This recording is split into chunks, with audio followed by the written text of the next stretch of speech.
My previous videos, I've spoken to you guys about the fact that Enugu is taking the giant stride in agriculture, and Enugu State is going to be the hub of agriculture because of the fact that it's setting up to become a place where you could go and assemble tractors. I mean, it's not just about buying tractors and giving to farmers.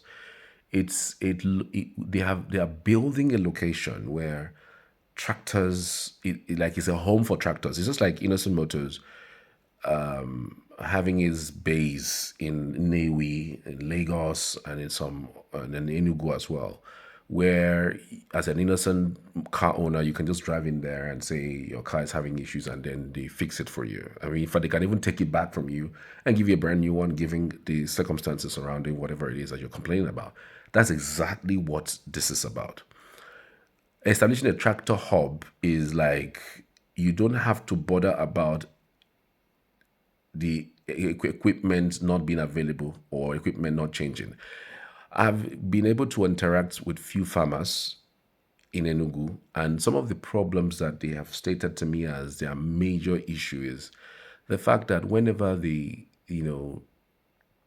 tractor spoil in the farm, it's difficult to get somebody from town to go all over to the farm to fix the tractor.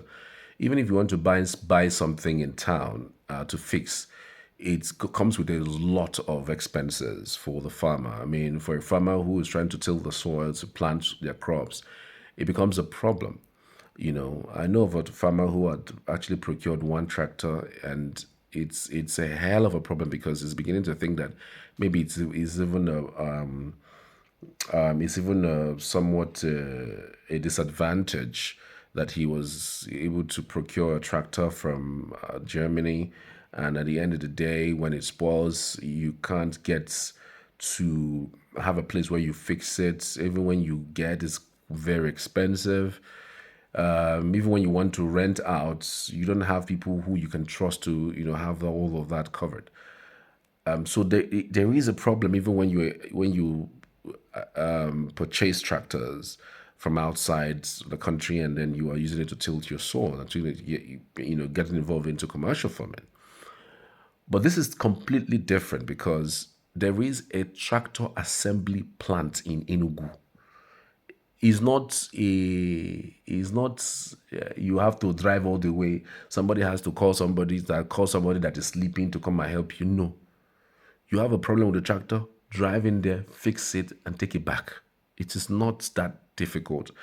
And the fact that the governor is thinking beyond just having tractors or distributing tractors to farmers, he's thinking around the lines of, you know, having these professionals from abroad live and work in Enugu and train some of our people who would help in repairing it just in case it spoils, and then also overlook and oversee whatever he's doing in terms of distribution of tractors to farmers across the board.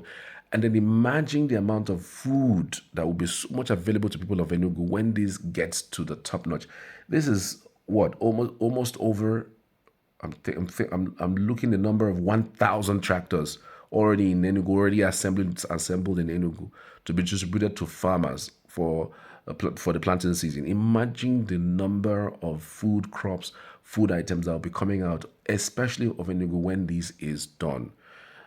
I have seen videos, I have visited the location, and I can tell you for free that if there is no bottleneck or these things that come with government does not happen with this one, you will be stunned at the amount of food that this state will be producing in another 1 or 2 years. I'm telling you. Let me just show you a visuals or a video of tractors that are already ready to be given out to farmers to till their soil for food. Watch this. This is the tractor plant, and these are some of the tractors that have been done. Like they're over 1,000. I'm telling you, it's crazy. This is the location where they assemble these tractors. That it's an assembly plant in Enugu. You can't beat it. You can't beat it.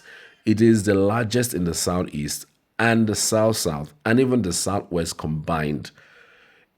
There, in fact, to tell you the truth, there is no assembly plant. There's no tractor assembly plant in the entire southern Nigeria, including Lagos. There's no tractor assembly plant in the entire southern Nigeria, southeast, southwest. None. Of course, you have your car assembly plants of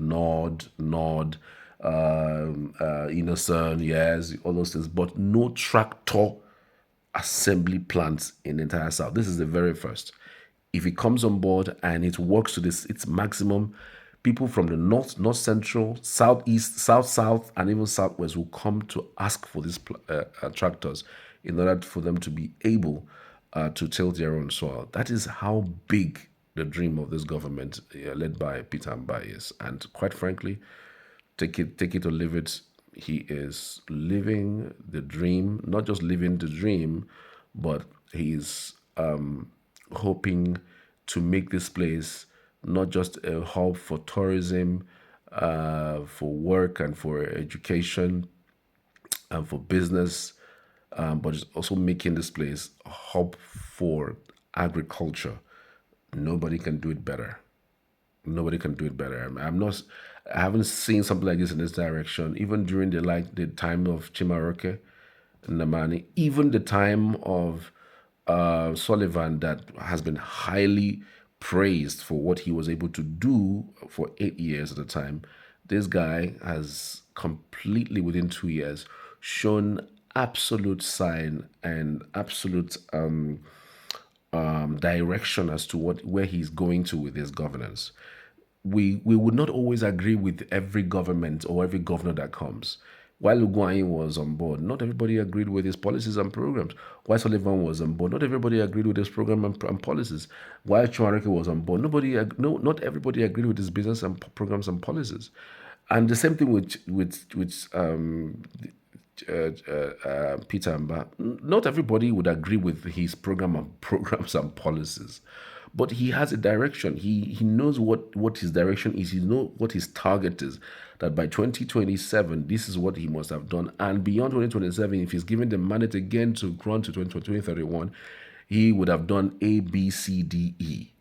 And that is what his plans are. And agriculture is at the core of his mandate. Yes, he must have promised water, which many people think that, well, the water thing has not really come up to fruition. Some parts of Enugu, yes, have gotten water, but because of certain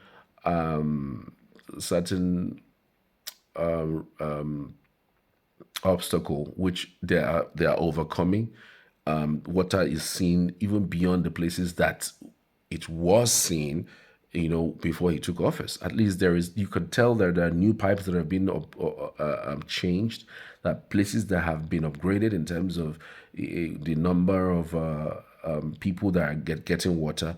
You can't take anything away from him. So beyond that, we also know that our construction of rural and urban roads that he has consistently done, and he keeps doing. And you can also tell, for crying out loud, that he's also have an eye on agriculture with what he has done and what he's still doing with the tractors thing. So there's nothing you can hold on to as to something that you say, oh, because you are in your position, you can tell that there's something, this is not well, this is not doing right, this is not doing right. You can't take anything away from him. He has a plot. He's working on that plot, and hopefully, at the end of the day, the Enugu start benefiting as quickly as possible. Thanks for watching. I'll see you in the next one.